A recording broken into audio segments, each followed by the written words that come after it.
Well, the situation in Aleppo is difficult to assess, so for some help, I'm joined now by Lüders. He's an expert on the region. He's traveled there extensively. Thank you for being in the studio today. The information we have coming out of Aleppo is very limited. What can you tell us about who is controlling the city?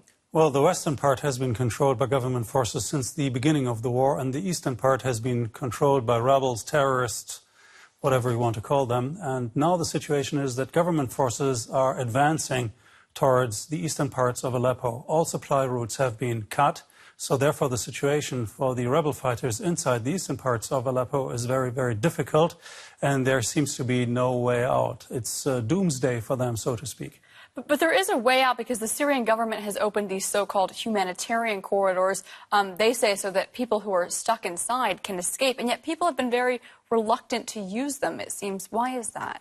Well, I think the main reason is that the rebel fighters inside the eastern part of Aleppo are not really interested in seeing all these civilians go, because if they really left the eastern parts, all of them or most of them, then the Russians, the Iranians and the Syrian army would have no restraint in bombing and destroying the eastern parts and then crushing rebel forces. So I think they will continue to hold large parts of the civilian population to make sure that there will be not too many deadly attacks on these Islamic fighters.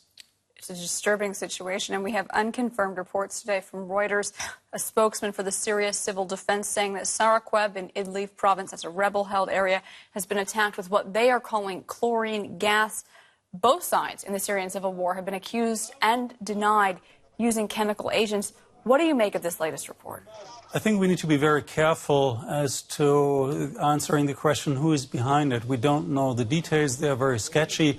All sides in this brutal war are capable of committing any atrocity. And it is quite horrifying. We're watching images just now. Absolutely, it is horrifying. But in the past, we have seen 3 years ago these deadly attacks near Damascus, and officially the regime was blamed.